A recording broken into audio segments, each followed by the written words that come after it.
Hello, this is Ryan Riccatelli with asnews.net and the Kiteboarder magazine, and I am here in the Underground booth at Surf Expo 2008 with Adrian Roper from Underground. And Adrian's going to talk about the 2008 board line.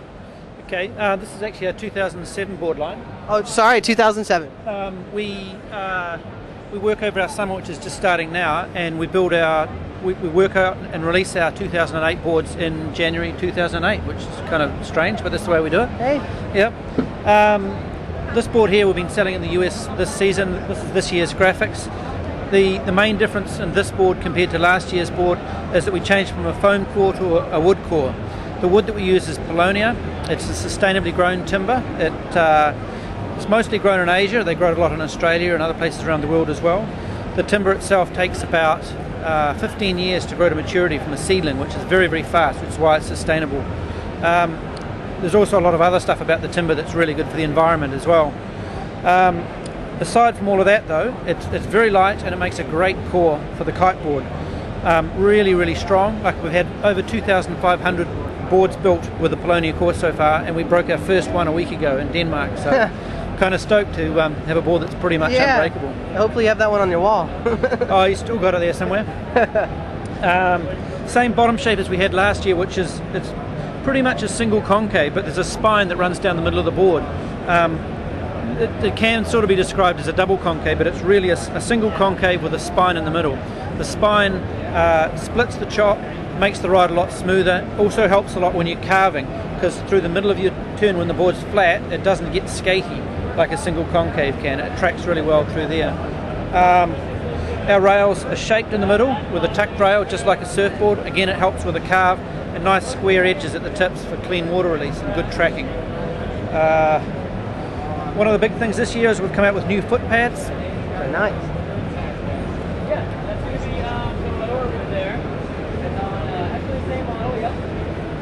That's the new foot pad there, and it's a thermoform pad. Has a big groove for your toes to hook over. Has good grip for your toes to hang on to. Through the forefoot here, it's got ribs which are designed to stop your foot from sliding too far forward in the strap when you're landing a hard kite loop. Really good arch support. This is our retainer that we've come up with, and that fits into it's got a locator that fits into the slot there, and it gives you 3 holes, so you've got lots and lots of angle and fore and aft adjustment on a minimal hole pattern. We've designed the pad also so that you've got a lot of angle of adjustment with your foot on the board. This fits onto the D-ring on the end of the strap, and it has a shoulder on there so it can't go more than 90 degrees. And then that makes it very, very easy to just screw that on. There's no compressing. There's none of that. Nah, it's really, really, really easy to put your straps and pads on. You've got about 30 mil odd of padding there, and it's reasonably dense too. So it's super comfy, but there's no way you'll ever bottom out in your hardest jumps with that. The wood core compared to the foam core made the ride, the damping felt different. It's a lot smoother ride, and with the foam pads as well, these new foam pads, very, very smooth, soft ride. That's awesome. And so, does your board? So your boards basically scale, and they're just scale in size with the same concept. Pretty much. We've got a 122 is the smallest, 128, 132, 38, 42. This one here is a bit of a weird one. That's a 148 by 46. That board there is different in that it's just got a flat base. It has no concaves or anything. This is just a light wind board. You have some great graphics. Who does all your graphics? Graphics are done by Guy Jacques Mulder. He's an animations expert. He's based out of Dubai. He normally makes movies, but he comes once a year. He comes to us in New Zealand and hangs out for 10 days and does the graphics. Huh. The graphics all mean something. Like the whole graphics is on the wall there, and as you go through from the start, the second one in is the 122. That's Steve Palmer. He's the factory manager, and that's him. And then the next board up's Aaron. Is just over here, and they're discussing, as they always do, who's going to do what and how they're going to do the next thing. The next photo is Cookie. Cookie is just behind Aaron there, and Cookie does a lot of the spray painting of the surfboards, a lot of the surfboard construction. Next one up's got an aeroplane on it, because we're always flying places and we've always got to deal with the customs guy. The 148, that's this graphic here. The board, it's got a couple of guys there. These are guys that work in the factory. They're part Maori guys there, Willie and Tane, really, really nice, mellow guys.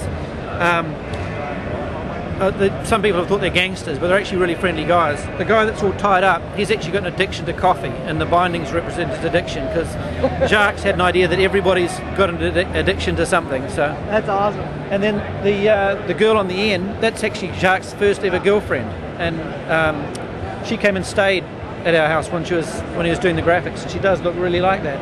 And that's actually the cafe that's just around the corner that Jacques gets his coffee from. So that's a lot of fun. He had fun designing the graphics.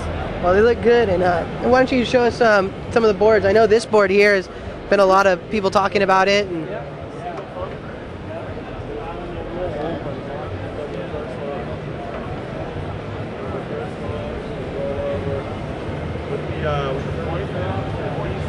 this is our new, what we call a freeway board. What we're trying to do is build a surfboard that had a durable plastic base on it. It's the same outline and bottom shape as our normal surfboards that we do. It has a grab rail all the way around, which is great for hanging on to it. Most people ride this strapless, and when you're doing ollies and stuff, you can grab the board and place it quite easily. EVA deck serves two purposes. You can stand anywhere on the deck and get really good traction, and we don't have to. It saves us a bit of time and effort when we're building the board. You don't have to paint any of this area, or bog or fair. You can just stick that pad on. So that saves us some time, which makes the board more affordable. How heavy is it? Wow, yeah, that's really light. Side effect we didn't quite anticipate is that because it's thinner, it's got a bit more flex than a normal surfboard, and it seems to be a much softer ride. Surfboards are designed obviously for on a clean, glassy face. Most of the time when we're kiteboarding, the water's choppy in between, and it just makes it a nice, softer, easier ride on that. Future's fin boxes, so if you hit the bottom, the fins just kick out, and you can replace them easily. Don't know what else I can tell you. That's awesome. Yep. Well, I appreciate your time today and taking us through the line. And where can people find more information about the boards? Undergroundkiteboards.com's pretty much got it all on there. All their nearest, like you can find all the dealer network and stuff on there as well. And you're Irish, right? No, I'm just kidding. Irish. No, it's actually Irish descendancy. Like if you trace it back, I'd definitely have Irish or English in there. I was giving you a hard time. Usually that's fighting words, but I figured I had to give him a hard time. But great seeing you, and good luck this year, and we'll be talking to you soon. Okay. All right. Thanks.